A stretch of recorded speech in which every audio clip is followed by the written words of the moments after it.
रात के अंधेरे में जब शहर सो रहा होता है, तब कुछ लोग करवटें बदल रहे होते हैं। उनके भीतर कोई चीज जल रही होती है। एक सवाल, एक दर्द, एक अधूरापन। क्यों मैं वही का वही खड़ा हूं? क्यों बाकी आगे निकल जाते हैं? यही वो सन्नाटा है जहां औसतपन जन्म लेता है, धीरे धीरे, चुपचाप, हमारे इरादों की धूल में छिपा हुआ। अधिकतर लोग असफल नहीं होते क्योंकि वो कोशिश नहीं करते। वो असफल होते हैं क्योंकि वो कोशिश करना बंद कर देते हैं, ये सोचकर कि अब कोई फायदा नहीं। जिंदगी का मैदान योद्धाओं के लिए है, पर ज्यादातर लोग किनारे बैठकर दर्शक बने रहते हैं। नेपोलियन हिल ने कहा था, what ever the mind can conceive and believe, it can achieve. पर आज के दौर में मन को कंसीव करने की भी फुर्सत नहीं। स्क्रीन स्क्रॉल होती है, सपने स्क्रॉल हो जाते हैं। नोटिफिकेशंस ने डिटर्मिनेशन को चुरा लिया है। एवरेज बनना आसान हो गया है क्योंकि हर कोई यही कर रहा है।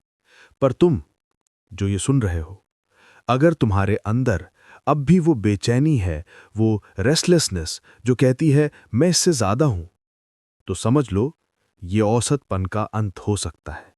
क्योंकि हर महान क्रांति की शुरुआत वहीं से होती है जहां इंसान खुद से कहता है अब और नहीं। औसतपन कोई हालात नहीं है, ये एक मानसिक वायरस है। ये तुम्हें सिखाता है कि इतना ही काफी है। ये धीरे धीरे तुम्हारी महत्वाकांक्षा को शून्य कर देता है। और सबसे डरावनी बात, औसत लोग खुश नजर आते हैं, उनके चेहरे पर मुस्कान होती है, पर भीतर एक गहरा खालीपन। वो कहते हैं कम से कम मैं ठीक तो हूं। हाँ, ठीक, पर जिंदा नहीं। सोचो, थॉमस एडिसन ने अगर ठीक पर रुक गया होता तो दुनिया अब भी अंधेरे में होती। स्टीव जॉब्स ने अगर इतना काफी है सोचा होता तो तुम्हारी जेब में वो स्क्रीन ना होती जिसने दुनिया को जोड़ दिया। मलाला यूसुफजाई अगर औसत सोचती तो लाखों लड़कियों की आवाज अब भी दबी होती। औसतपन के पीछे की सबसे बड़ी धोखेबाज चीज है कंफर्ट। कंफर्ट तुम्हारे सपनों का सबसे प्यारा हत्यारा है। ये तुम्हें ललबाई सुनाता है, आराम करो, अभी बहुत वक्त है। और जब तुम आंख खोलते हो, वक्त निकल चुका होता है। नेपोलियन हिल ने लिखा था, you might be one idea away from your Fortune. लेकिन औसत दिमाग वो एक विचार कभी पकड़ नहीं पाता, क्योंकि वो हर शंका में, हर डर में खो जाता है। अगर तुम्हें सच में औसतपन से आजादी चाहिए, तो तुम्हें सबसे पहले ये मानना होगा कि औसत होना एक चुनाव है, तकदीर नहीं। हर सुबह जब तुम आईने में देखो, अपने आप से पूछो कि क्या मैं अपने सपनों के खिलाफ खड़ा हूं? अगर जवाब हां है, तो आज से उस लड़ाई की शुरुआत करो। जिंदगी का सबसे बड़ा जादू यह है कि जो लोग खुद पर यकीन करते हैं, दुनिया उनके खिलाफ टिक नहीं पाती। हर महान व्यक्ति ने औसतपन से लड़ाई शुरू की, पर हथियार उनका विश्वास था। एडिसन ने 1000 बार बल्ब बनाने में असफलता पाई, पर हर बार कहा मैं असफल नहीं हुआ, मैंने बस 999 तरीके ढूंढ लिए जो काम नहीं करते। यही मानसिकता थी जिसने अंधेरे को रोशनी में बदल दिया। विश्वास वो ईंधन है जो सपनों को हकीकत में बदलता है। पर याद रखो, विश्वास सिर्फ बोलने से नहीं आता। ये तब जन्म लेता है जब तुम बार बार गिरकर भी उठते हो। आधुनिक दुनिया में जब हर कोई वैलिडेशन चाहता है, तुम्हें सेल्फ वैलिडेशन का योद्धा बनना होगा। जब दुनिया कहे ये मुमकिन नहीं, तब तुम्हें भीतर से आवाज उठानी होगी, देखो मैं कैसे करता हूं। ओप्रा विन्फ्री को बचपन में बताया गया कि वो टीवी के लिए ठीक नहीं दिखती। इलॉन मस्क से कहा गया कि स्पेस प्राइवेट कंपनियों के बस की बात नहीं। लेकिन विश्वास ने वो किया जो शक कभी नहीं कर सका। नामुमकिन को संभव बना दिया। नेपोलियन हिल ने कहा था, faith is the head chemist of the mind. और सच यही है कि जिस दिमाग में विश्वास की केमिस्ट्री है, वहां असफलता टिकती नहीं, वो बस नई दिशा का संकेत बन जाती है। तो आज से हर बार जब कोई कहे तू नहीं कर सकता, तो उसे अपने अंदर की आग के लिए ईंधन बना दो। क्योंकि औसत लोग सबूत मांगते हैं और विजेता विश्वास बन जाते हैं। हर महान यात्रा एक स्पष्ट विजन से शुरू होती है, पर आज की सबसे बड़ी त्रासदी यह है कि ज्यादातर लोग चलते तो हैं, पर पता नहीं किस दिशा में। वो दौड़ रहे हैं, पर किस ओर ये उन्हें भी मालूम नहीं। और जब मंजिल नहीं पता हो तो तेजी भी बेकार है। नेपोलियन हिल ने कहा था, define your definite chief aim and the universe will conspire to bring it to you. लेकिन आज के दौर में लोगों के एम बदलते रहते हैं उतनी जल्दी जितनी जल्दी फोन की वॉलपेपर। स्पष्टता वो रोशनी है जो धुंध के पार दिखाती है। वो बताती है कि तुम्हें क्या चाहिए, क्यों चाहिए और उसके लिए क्या कीमत चुकाने को तैयार हो। अगर ये 3 जवाब तुम्हारे पास नहीं है तो तुम औसतपन के जंगल में भटक रहे हो। एल्बर्ट आइंस्टाइन ने एक बार कहा था, अगर मुझे किसी समस्या को हल करने के लिए 1 घंटा मिले तो मैं 55 मिनट उस समस्या को समझने में लगाऊंगा और बाकी 5 मिनट समाधान में। यही है स्पष्टता की ताकत। स्पष्टता तुम्हें अंधे जुनून से बचाती है। ये तुम्हें फोकस देती है, जहां तुम्हारी ऊर्जा बिखरती नहीं बल्कि एक बिंदु पर केंद्रित होती है। जैसे सूरज की किरणें जब एक लेंस से होकर गुजरती हैं तो वो आग बना देती हैं। औसत लोग बिखरी हुई रोशनी है, विजेता वो लेंस हैं जो उसे केंद्रित करते हैं। इसलिए आज से अपने आप से ये सवाल पूछो कि मुझे वास्तव में क्या चाहिए, क्योंकि जब ये जवाब साफ होता है तो पूरी सृष्टि तुम्हारे साथ साजिश करती है, और जब तुम्हारा क्यों मजबूत होता है तो कैसे अपने आप रास्ता ढूंढ लेता है। एक इंसान तब तक अधूरा है जब तक उसे पता नहीं कि वो किस चीज के लिए जिया जा रहा है। रोटी, पैसा, शोहरत ये सब रास्ते हैं पर मंजिल नहीं। मंजिल तब बनती है जब तुम्हारी आत्मा कहती है, यही वो काम है जिसके लिए मुझे भेजा गया है। नेपोलियन हिल ने कहा था, जब तुम्हारा उद्देश्य स्पष्ट और जलता हुआ हो तो ब्रह्मांड तुम्हारे लिए रास्ते खोल देता है। लेकिन आज लोग अपनी राह किसी और के नक्शे से तय करते हैं। सोशल मीडिया पर किसी की सफलता देखकर अपने सपनों को बदल देते हैं और धीरे धीरे वो खुद को भूल जाते हैं। उद्देश्य वो चीज है जो तुम्हें सुबह उठाती है और रात को सोने नहीं देती। ये वो आग है जो थकान से ऊपर उठती है। मार्टिन लूथर किंग जूनियर के पास भी डर था, पर उनके भीतर का उद्देश्य इतना बड़ा था कि डर को जगह नहीं मिली। मदर टेरेसा ने गरीबी देखी, लेकिन उन्होंने करुणा को अपना मिशन बना लिया। उनका उद्देश्य था दर्द को मिटाना और उन्होंने पूरी जिंदगी उसी को अर्पित कर दी। आज की दुनिया में उद्देश्य होना रिबेलियन है, क्योंकि औसत लोग बिना मिशन जीते हैं। वो बस हर दिन काटते हैं, जीते नहीं। अपने आप से पूछो कि अगर मेरे पास सिर्फ 1 साल बाकी हो तो मैं क्या करूंगा। जो जवाब अंदर से आता है वही तुम्हारा सच्चा उद्देश्य है। और जब तुम उस उद्देश्य से जुड़ जाते हो तो असफलता भी अर्थपूर्ण लगती है, क्योंकि तुम जानते हो कि तुम किसी बड़ी चीज की ओर बढ़ रहे हो। हर महान व्यक्ति की एक समानता है, उन्होंने अपने उद्देश्य को सब कुछ दे दिया।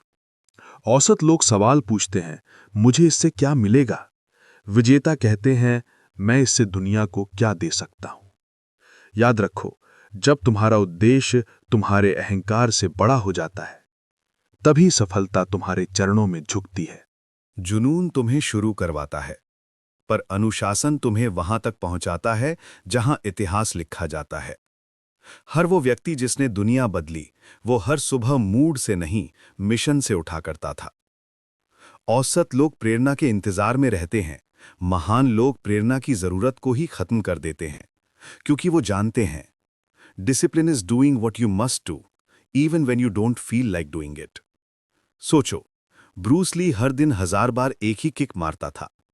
वो कहता था, मुझे उस इंसान से डर नहीं जो 1000 किक जानता है, मुझे उस इंसान से डर है जो एक किक को 1000 बार प्रैक्टिस करता है। यही अनुशासन का रूप है, जहां पर परफेक्शन कोई एक्ट नहीं, आदत बन जाता है। नेपोलियन हिल ने लिखा था, self discipline is the master की टू रिचेज। और ये रिचेज सिर्फ पैसों की नहीं होती, ये आत्मसम्मान, नियंत्रण और शक्ति की भी होती है। आज के समय में जब ध्यान बिखरता है, हर स्क्रोल, हर नोटिफिकेशन के साथ, अनुशासन वो कवच है जो तुम्हारे विजन को बचाता है। ये वो दीवार है जो तुम्हें तात्कालिक सुखों से अलग करती है और दीर्घकालिक सफलता की ओर धकेलती है। औसत लोग कहते हैं, मेरा मन नहीं है। विजेता कहते हैं, मन बाद में आएगा, पहले कर्म होगा। मोहम्मद अली से पूछा गया, क्या तुम्हें रोज ट्रेनिंग करना पसंद है? उसने कहा, मुझे एक दिन भी पसंद नहीं, पर मैं ट्रेनिंग खत्म होने के बाद का नतीजा प्यार करता हूं। यही फर्क है। औसत लोग कंफर्ट चाहते हैं, विजेता रिजल्ट। अगर तुम हर दिन छोटे अनुशासित कदम उठाओ तो तुम उस 1% में शामिल हो जाओगे जो अपनी जिंदगी को खुद की शर्तों पर जीता है। क्योंकि अनुशासन एक जेल नहीं, ये आज़ादी का दूसरा नाम है। औसतपन से, टाल मटोल से, खुद की कमजोरी से। हर सपना, हर विजन, हर प्लान सिर्फ कल्पना ही रह जाता है अगर उसे कर्म में नहीं बदला जाए। क्योंकि विचार बिना क्रिया के ऐसे हैं जैसे बीज बिना मिट्टी के। संभावना तो है, पर जीवन नहीं। नेपोलियन हिल ने लिखा था, action is the real measure of intelligence. और सच यही है, दुनिया में वो लोग नहीं जीतते जो ज्यादा जानते हैं, वो जीतते हैं जो ज्यादा करते हैं। औसत लोग सोचते रहते हैं, कभी ना कभी मैं शुरू करूंगा, पर वो कभी कभी आता ही नहीं।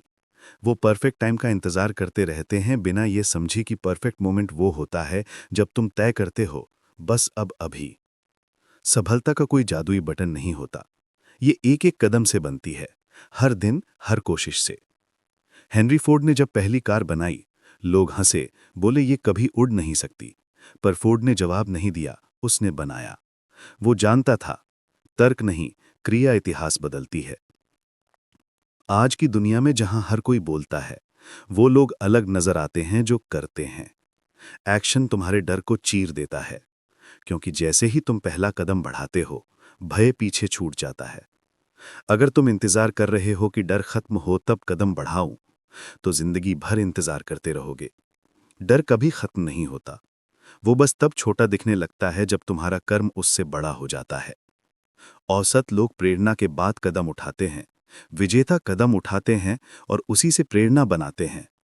तो आज से सोचना बंद करो, करना शुरू करो, क्योंकि जो चलता है वही पहुंचता है, और जो सिर्फ सोचता है वो अपने ही विचारों की भूल भुलैया में खो जाता है।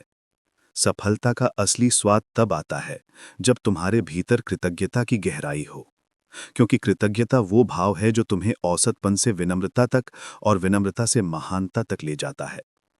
नेपोलियन हिल ने लिखा था, gratitude attracts more of what you are grateful for. और ये बात सिर्फ अध्यात्म नहीं, विज्ञान भी मानता है। कृतज्ञ लोग ज्यादा केंद्रित, खुश और रचनात्मक होते हैं, क्योंकि उनका ध्यान कमी पर नहीं, संभावना पर होता है। आज की दुनिया में हर कोई और चाहता है, और पैसा, और लाइक्स, और पहचान, पर जो पहले से जो है उस पर ध्यान नहीं देता। और यही कारण है कि ज्यादातर लोग हमेशा अधूरे रहते हैं, भले ही सब कुछ पा लें। सोचो, निक व्यूचिक के पास ना हाथ है ना पैर, फिर भी उसने अपनी जिंदगी को लाखों लोगों के लिए प्रेरणा बना दिया। क्यों? क्योंकि उसने अपनी सीमाओं को नहीं, अपनी संभावनाओं को गिना। कृतज्ञता तुम्हें शांत नहीं करती, बल्कि तुम्हें और भूखा बनाती है, पर एक शुद्ध भूख से जो अहंकार नहीं, उद्देश्य से पैदा होती है। यह वो नजरिया है जो हर छोटी चीज में किसी बड़े आशीर्वाद को देखता है। हर सुबह जब आंख खुलती है, वो एक नया मौका है, कुछ बदलने का, कुछ देने का, कुछ बनने का। पर औसत लोग इसे एक और दिन समझते हैं, विजेता इसे एक और अवसर मानते हैं। और यही फर्क है। औसत लोग शिकायत करते हैं, महान लोग कृतज्ञ होते हैं, क्योंकि वो जानते हैं जिस चीज के लिए तुम शुक्रिया अदा करते हो वो चीज बढ़ती है। तो आज से जब अगली बार कुछ कम लगे तो खुद से कहना, मैं उसके लिए आभारी हूं जो मेरे पास है, और मैं तैयार हूं उसके लिए जो आने वाला है। जिंदगी एक सीधी रेखा नहीं है, ये कभी ऊंचाई पर ले जाती है, कभी अचानक नीचे फेंक देती है। लेकिन विजेता वो हैं जो टूटते नहीं, बस थोड़ा झुकते हैं ताकि फिर उठ सकें। लचीलापन यानी रेजिलियंस वो कला है जिसमें इंसान अपने घावों को ढाल बना लेता है। नेपोलियन हिल ने कहा था, every adversity brings with it an equal or greater benefit. मतलब हर मुश्किल अपने साथ एक छिपा हुआ तोहफा लाती है, पर औसत लोग उसे देखकर डर जाते हैं, जबकि महान लोग उसे खोलते हैं। सोचो, नेल्सन मंडेला ने 27 साल जेल में बिताए, लेकिन बाहर निकले तो नफरत नहीं, शांति लेकर निकले, क्योंकि उन्होंने सीखा था, जंजीरों से मजबूत होता है जो अंदर से आजाद हो। जेके राउलिंग को 12 बार रिजेक्ट किया गया, जबकि वो हैरी पॉटर लेकर निकली थीं, एक ऐसा विचार जिसने पूरी पीढ़ी की कल्पना बदल दी। क्यों? क्योंकि उन्होंने हार को अंत नहीं, कहानी का मोड़ माना। लचीलापन का मतलब दर्द से बचना नहीं, बल्कि दर्द में भी दिशा ढूंढना है। औसत लोग गिरकर सोचते हैं, क्यों मैं? विजेता उठकर पूछते हैं, अब आगे क्या? ये दुनिया हमेशा तुम्हें परखेगी। कभी दोस्त छोड़ देंगे, कभी सपने टूटेंगे, कभी विश्वास हिलेगा, पर हर बार तुम्हारे पास एक चुनाव होगा, या तो टूट जाओ या खुद को फिर से गढ़ो। बांस का पेड़ 5 साल तक जमीन के नीचे बढ़ता है, दिखाई कुछ नहीं देता, पर जड़ें मजबूत होती रहती हैं। फिर अचानक वो कुछ ही हफ्तों में आसमान छू लेता है। तुम्हारी जिंदगी भी वैसी ही है। धैर्य रखो, क्योंकि जो आज नहीं दिख रहा वो कल तुम्हारी ऊंचाई का आधार बनेगा। औसत लोग सोचते हैं, कभी न कभी हार माननी पड़ती है। विजेता कहते हैं, कभी कभी हार मानना जीत को विलंबित करना होता है। तो जब अगली बार गिरो तो जमीन को देखो, क्योंकि वहीं से सबसे ऊंची छलांग लगती है। जिंदगी में एक ऐसा मोड़ आता है जब इंसान या तो बाकी सबकी तरह बन जाता है, या अपने भीतर की आग को पहचान कर खुद को नया जन्म देता है। वो क्षण ही तय करता है कि तुम भीड़ का हिस्सा बनोगे या इतिहास का। नेपोलियन हिल ने लिखा था, success comes to those who become success conscious. मतलब सफलता पहले बाहर नहीं, अंदर पैदा होती है। जब तुम्हारा मन, शरीर और आत्मा एक दिशा में झुक जाते हैं तो किस्मत झुकने लगती है। औसतपन की जंजीरें तोड़ना आसान नहीं है, क्योंकि ये समाज की सबसे स्वीकार्य बीमारी है। हर कोई तुम्हें कहेगा, इतना काफी है, आराम कर। पर याद रखो, जो काफी से संतुष्ट हो गया वो कभी कहानी नहीं बन पाया। तुम्हारे अंदर वो शक्ति है जो दुनिया की हर परिस्थिति को बदल सकती है, पर वो तब तक सोई रहती है जब तक तुम खुद उसे जगाने का निर्णय नहीं लेते। ये निर्णय किसी मोटिवेशनल वीडियो से नहीं आता।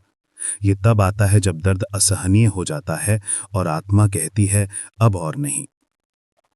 उस पल तुम साधारण नहीं रहते, तुम एक मिशन बन जाते हो, एक लहर जो दूसरों को भी जगाती है। सोचो, अगर गांधी ने अपने भीतर की आवाज न सुनी होती, अगर राइट ब्रदर्स ने नामुमकिन मान लिया होता, अगर एपीजे अब्दुल कलाम ने गरीबी को बहाना बना लिया होता, तो आज दुनिया कुछ और ही होती। हर युग का बदलाव किसी एक इंसान की जिद से शुरू हुआ है। एक ऐसा इंसान जिसने कहा, मैं औसत नहीं हूं और मैं इसे साबित करूंगा। अब सवाल ये नहीं कि तुम्हारे पास संसाधन है या नहीं, सवाल ये है कि तुम्हारे पास संकल्प है या नहीं। क्योंकि जिसने अपने भीतर की आग को पहचान लिया, उसे दुनिया की आंधियां भी नहीं रोक पाती। तो आज इस सुनते सुनते अपने भीतर वो आवाज उठने दो। वो कहे, मैं औसत नहीं हूं, मैं टला नहीं जा सकता, मैं वही हूं जो असंभव को परिभाषित करेगा। अब और बहाने नहीं, अब और इंतजार नहीं, अब कर्म का समय है। क्योंकि दुनिया को एक नए उदाहरण की जरूरत है, और वो उदाहरण तुम हो। याद रखो, औसत लोग समय बिताते हैं, विजेता समय को गढ़ते हैं।